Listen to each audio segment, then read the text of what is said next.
What happens when a father speaks 5 words on live television that bring an entire studio to a complete standstill?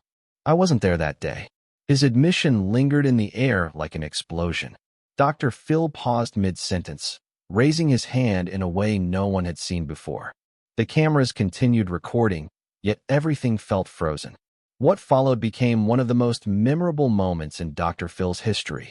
48 hours earlier, the Henderson family had arrived at the studio with what producers assumed was a typical case. Communication issues, teenage pushback, marital tension. Sarah Henderson, the mother, had written to the show explaining how their 16-year-old daughter Emma had grown distant and withdrawn. The father, Michael, had agreed to participate, though reluctantly. Nothing unusual surfaced in the intake interview. A family of 3, middle-class lifestyle, no addiction concerns, no allegations, no major warning signs, just another household struggling with connection during adolescence. The production team scheduled them for a Tuesday taping. When they walked onto the stage that morning, everything seemed normal. Sarah sat on the right, Michael on the left, and Emma in the middle. Dr. Phil began with his usual straightforward approach. So, tell me what's actually happening in this family. Sarah spoke first, sharing Emma's distance, her silence, her slipping grades. The audience assumed it was ordinary teenage behavior. Emma remained quiet, arms folded, eyes fixed on the floor. But Dr. Phil noticed something the cameras hadn't caught yet. Emma, he said, leaning forward. You haven't spoken, but your body language is speaking loudly. What do you need to say that no one seems to hear? Emma's jaw tightened. Her mother reached toward her, but Emma pulled back. The audience shifted, sensing something deeper than typical teenage frustration. They don't remember, Emma whispered, so softly the microphones barely caught it. What don't they remember? Dr. Phil asked gently.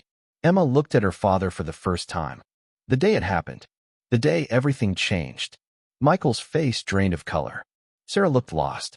Dr. Phil noticed Michael's reaction instantly. Stop the tape. The words sliced through the room.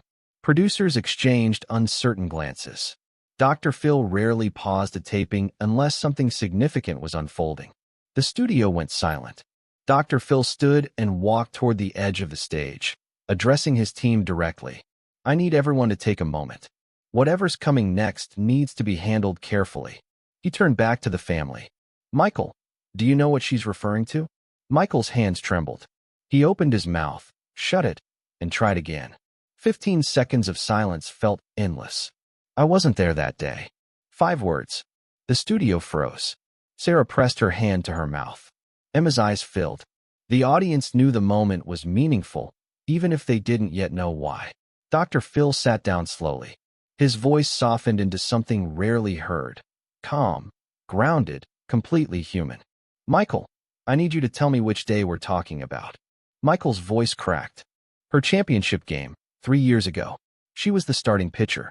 I told her I'd be there. But you weren't, Dr. Phil said. I was at a work conference in Chicago. I told myself it mattered, that she'd have more games. But what Michael didn't realize was that Emma had pitched a perfect game that day, one no one in her family witnessed. Sarah gasped. What? Michael, you told me you went. You said you left the conference early. I lied, Michael whispered. I stayed for the reception. I stayed to network. I put my career before my daughter.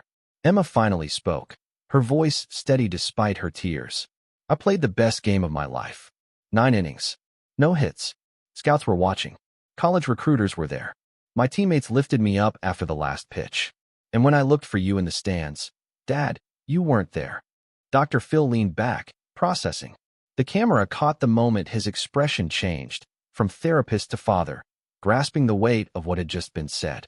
Michael, look at me, Dr. Phil said firmly, but not harshly. Do you understand what you just expressed to your daughter? I ruined everything, Michael said quietly. No, Dr. Phil corrected. You made a decision, and that decision sent your daughter a message. Emma, what message did it send? Emma looked directly at her father. That I wasn't worth choosing. That your job mattered more than me. That I didn't matter enough. Subscribe and leave a comment, because the most important part of this story is still coming. Sarah was crying now. Michael, why didn't you tell me? Why lie for 3 years? Because I was ashamed, Michael said.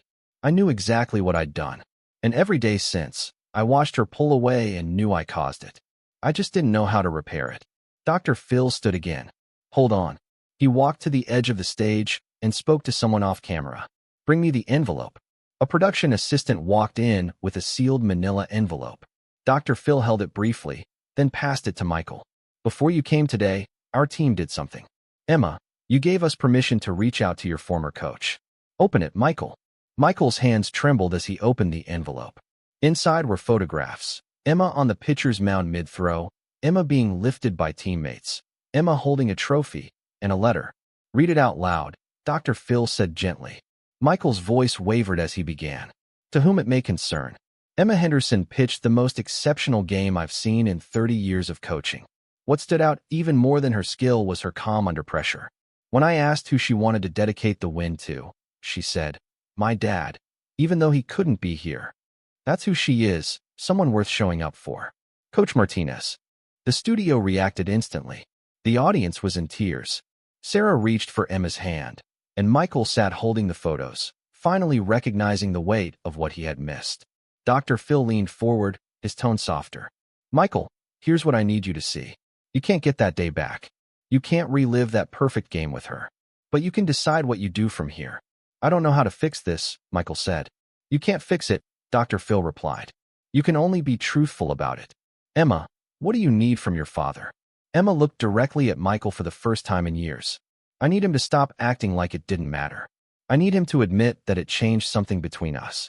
And I need to know that if something important happens again, he'll choose me. But then Dr. Phil did something unexpected. He stood and addressed the entire studio. I'm going to do something we don't usually do. I'm asking our audience and crew to give this family some privacy. If you're willing, please step out for 10 minutes so they can talk without cameras. The audience quietly exited. The crew lowered their equipment. Dr. Phil guided the family to a private room backstage. For 10 minutes, nothing was recorded. No microphones. No cameras. When they came back, something had shifted. Michael and Emma sat closer, still not touching, but some of the distance was gone. Dr. Phil addressed the returning audience. I want to share what I just told this family. Healing doesn't happen in a single moment. It happens through steady choices, to be present, to be truthful, to choose connection instead of avoidance. He turned to Michael. Here's your homework. Every week, I want you to ask Emma one question. What's important to you this week? Whatever she says, a test, a game, talking with a friend, you show up for it. Not always physically, but emotionally. You pay attention. You choose her. Michael nodded as tears fell. I will. I promise. Promises are easy, Dr. Phil said plainly. Presence is what matters. Don't promise her. Show her. Dr. Phil then pulled a small card from his jacket and handed it to Emma. This is the contact information for a family therapist I trust. Your work goes beyond this stage. Real healing begins when the cameras stop. He turned to the audience once more. What you saw today isn't about perfection. It's about honesty. This father wasn't there when it counted, but he's here today. And that's where healing starts, with the courage to admit what you damaged and the willingness to rebuild it piece by piece.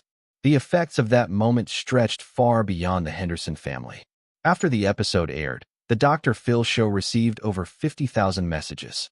Fathers admitting they'd missed key moments. Adult children sharing stories about games, recitals, and graduations their parents didn't attend. The episode exposed a deeper issue in American family culture. Even more, the video of Emma's perfect game, recorded by the school, went viral. Sports networks picked it up.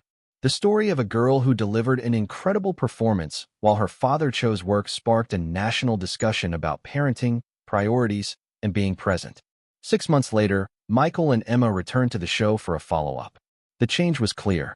They sat side by side, no longer distant. Michael shared that he had attended every one of Emma's events since that day, her softball games, school presentations, and even a poetry reading she'd been anxious about. But the most meaningful moment came when Emma spoke.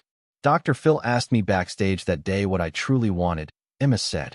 And I told him, I want my dad back.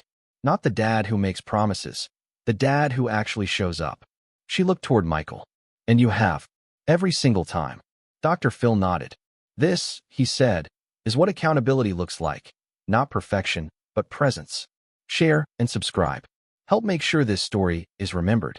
The envelope with the photographs now sits framed in the Hendersons' living room, not as a symbol of hurt, but as proof of what honest confrontation can bring. The day everything changed wasn't the day of the perfect game. It was the day Michael finally admitted why he had missed it.